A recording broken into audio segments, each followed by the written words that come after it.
thanks to the support as a channel member, Dr. Sayandeep Das. Well, here we go then, Mrs Wearmouth. It has all been building up to this. 11 years of build through 8 promotions. Is that 7 promotions? We came from tier 8. We know what we mean. I know you wouldn't have corrected me, but the comment section would have done. This is it, Mrs Wearmouth. Premier League starts right here.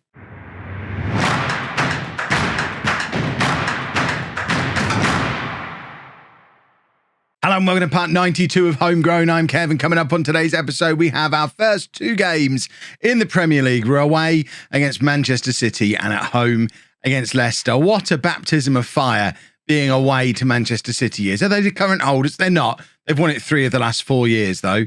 This is going to be an absolute pasting. There's no other way to look at it. We're going to get absolutely battered today. Brace yourselves. These are not the games we're going to get anything out of this year. And it's not really the start we needed to try and carry our momentum through to this season. We did bring in a couple of players on yesterday's transfer special.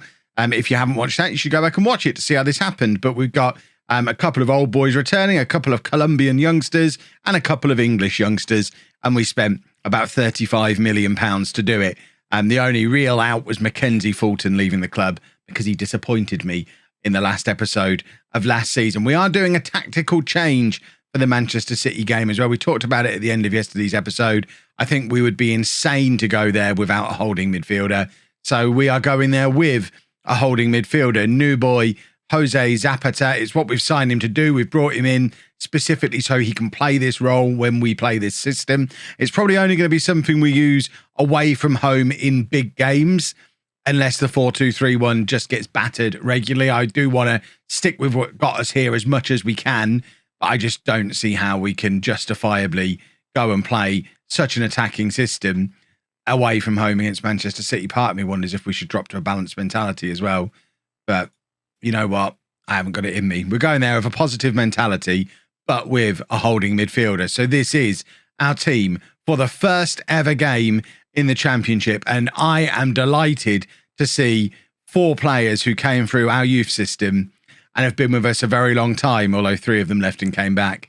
But Alex Williams returning, re-debuting today, made his original debut for us back in League One when he dispossessed Captain Cartwheel, held on to the number 1 shirt until he went to Palace, did a full season with them, and now he is home. Alex Williams re-debuting. Sir Harrison Davies has been here since the pitching in Southern League Division 1 Central. He's been first name on the team sheet ever since. He's been captain since that season, I think, the pitching in Southern, captain since 17. He's now 27 years old and ridiculously valued at £22 million now. The world is finally aware of him. Nathan Curry, who made his debut for us back in the Vanarama North, stayed with us for a few years before going to Brentford. He spent a year there before coming back on loan. He was with us all through our time in League One in the Championship and rejoined this summer. And then, of course, Kieran Hodgkinson, who made his debut for us back in the pitching in Southern League Division 1 Central. Came through the same youth team as Nathan Curry, but Hodgkinson was obviously the star. So he was there in that first season. Harrison Davies was the year before him in the youth setup, but Hodgkinson did come through down in Tier 8, left us for Fulham when we got promoted into National League North, didn't return until the second half of our promotion season from League One, but was here all the way through the Championship, came back permanently 18 months ago now, and was our top scorer last year. To have those 4 boys involved today fills my heart with lovely, lovely things. So our team is Williams in goal, a back four of Francis, Davies, Barr and Curry, new boy Zapata at the base of the midfield, Ali Bassick and Hodgkinson ahead of him. Hodgkinson playing in his new attacking Mezzala role today, which hopefully he'll be good at. Then Richards and Renan out wide and Costabile up front. I've talked about how much the success this season relies on the success of Roberto Costabile. It's all on him. If we're gonna survive, he has to score goals, and we're giving him the opportunity to today. So fingers crossed he can go out there and do exactly that for us. But like I say, don't expect a result out of this game. If we manage to keep it to a 3 or 4 goal defeat, I think that we have to take a positive out of that and try and judge how well we think this system has worked. We are almost certainly going back to the 4-2-3-1 for the Leicester game in the second half of the episode to see how that fares in a home game at this level against a team not quite on the level of Manchester City. But yeah, we've got to try and be as sensible as we can in this game. Francis with the throw. We've actually got the first highlight. Nope, they've intercepted it. But Barr wins it back.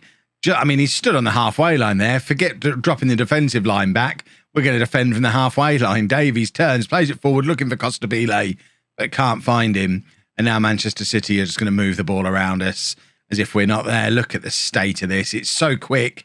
I thought we were powerless to stop it, but Francis actually did stop it. Ali Basic gives the ball away, again in midfield, and now they're in behind our defenders, and there's the first of what's probably going to be many today.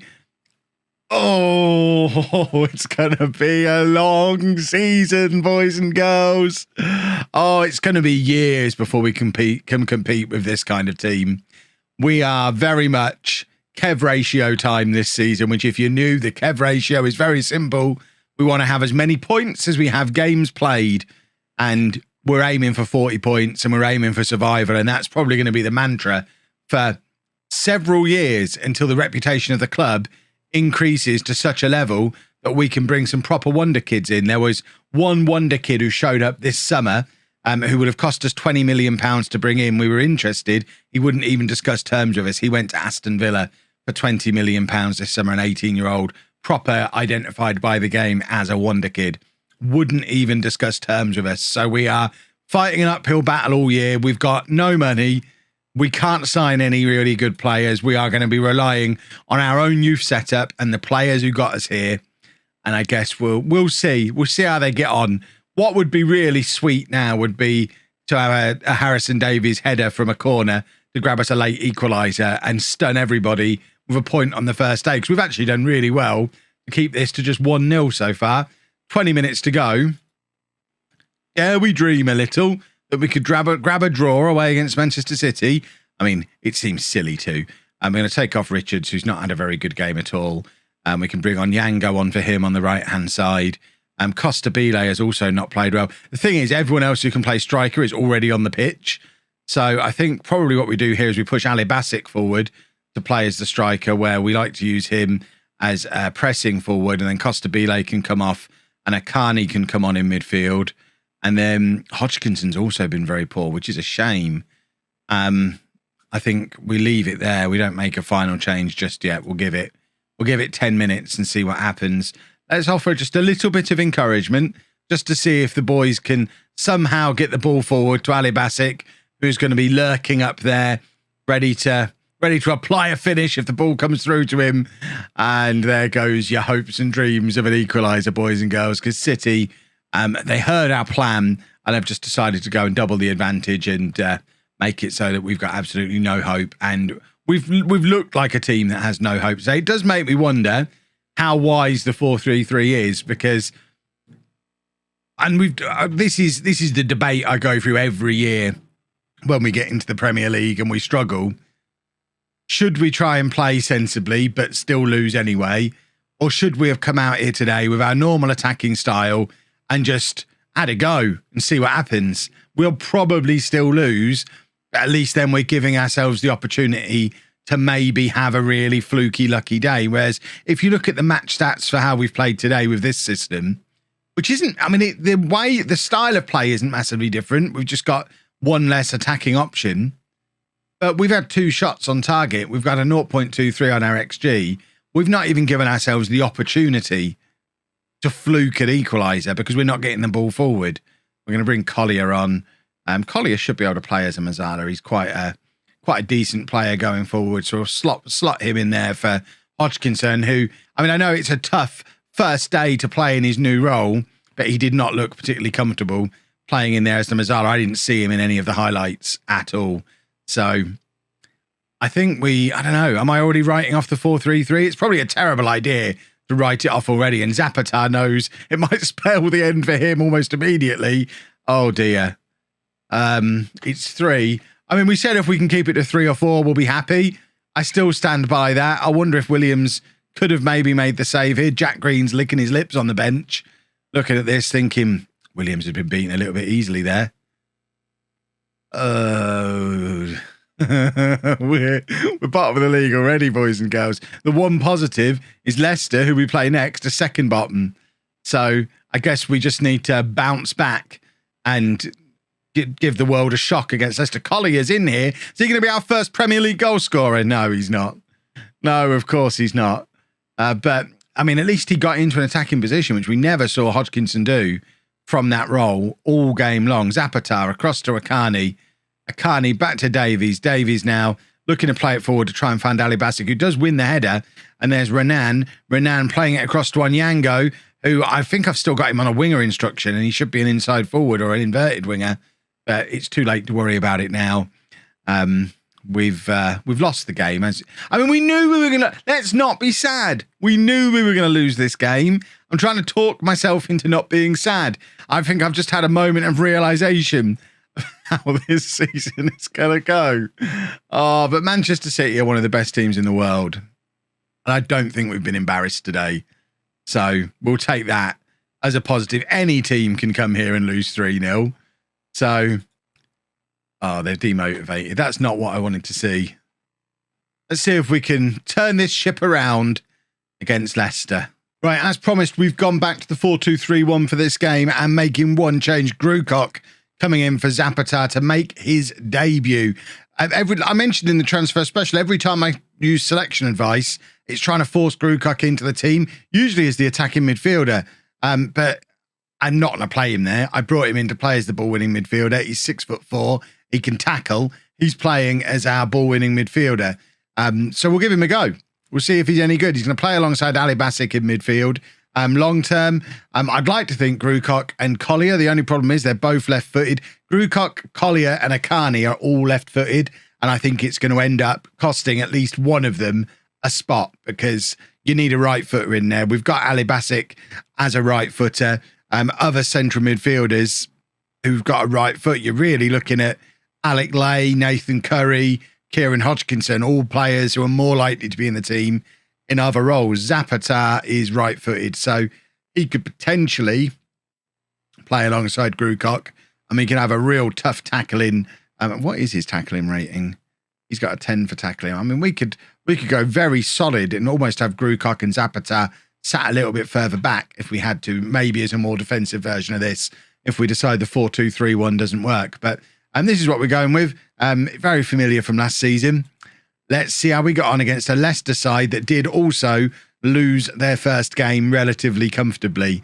We've also got McCartan, who's coming in for Francis, by the way, as well, which I'll level with you. I hit selection advice, then moved a lot of people around and didn't realise that had happened because I was too busy with the dilemma of whether or not Grucock was going to play. So McCartan is in. I'm not mad about it. I like McCartan.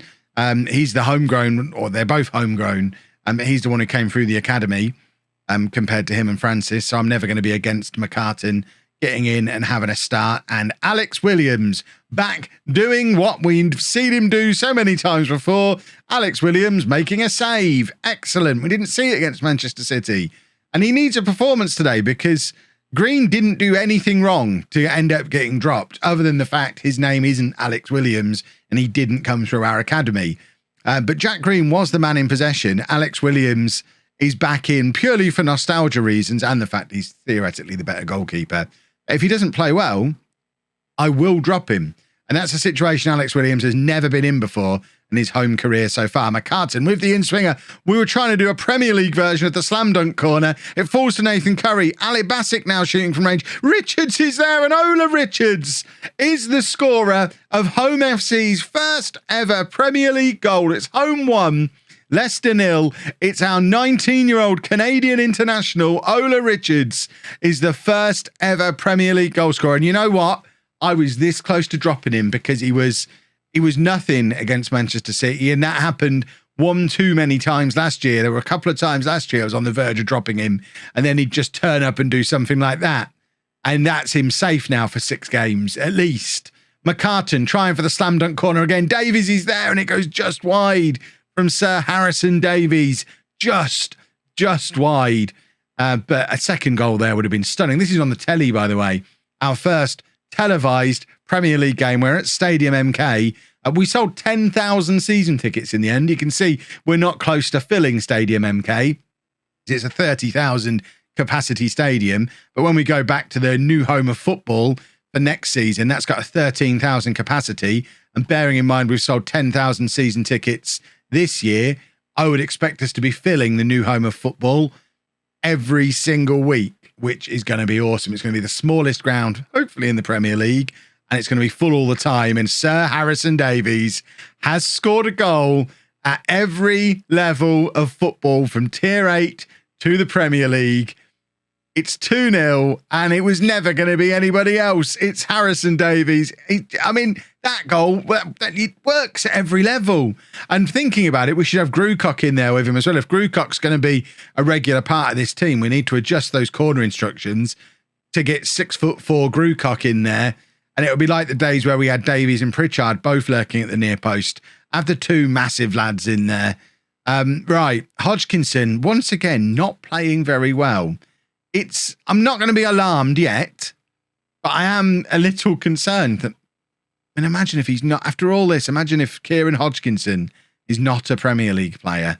It would be devastating. I'm going to bring Zapatar on and I'm going to drop him back in there. I'm just going to do this. I'm not going to play with the really super attacking midfield. All I'm going to do is stick him in there doing that.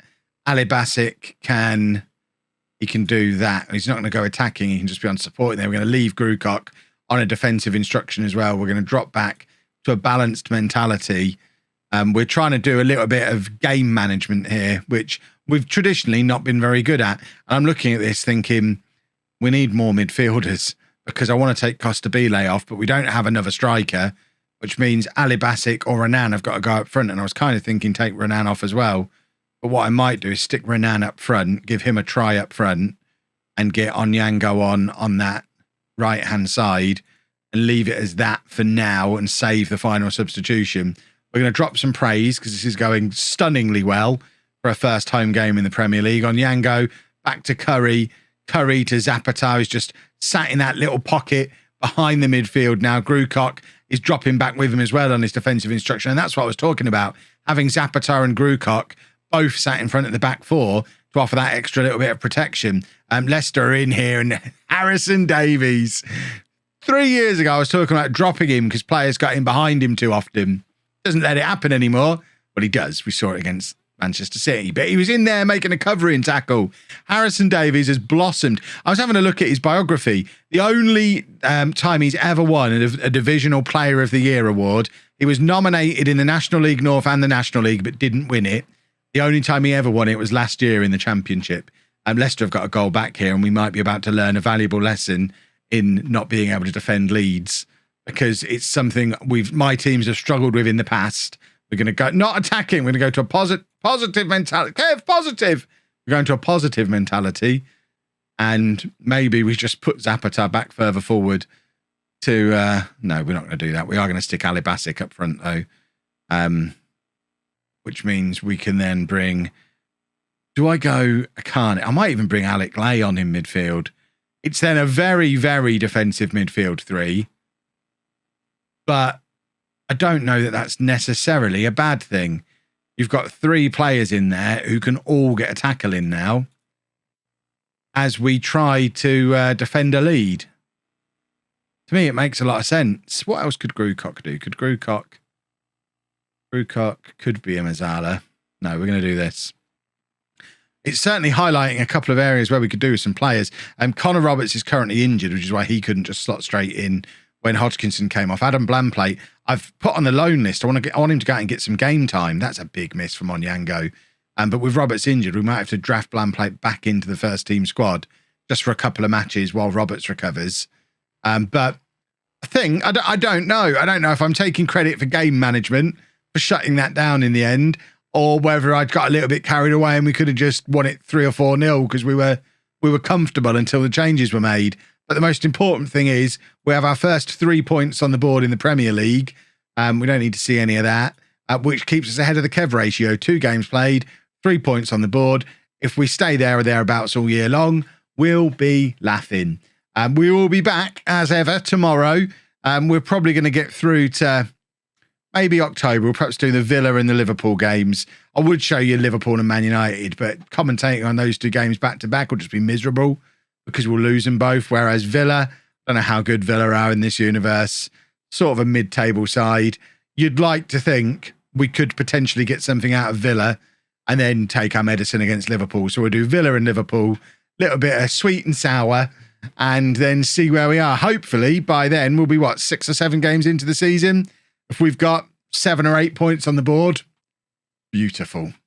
If you've enjoyed that, please make sure you leave a nice big thumbs up on there for me. Subscribe to the channel for daily Football Manager videos. And thank you very much for watching.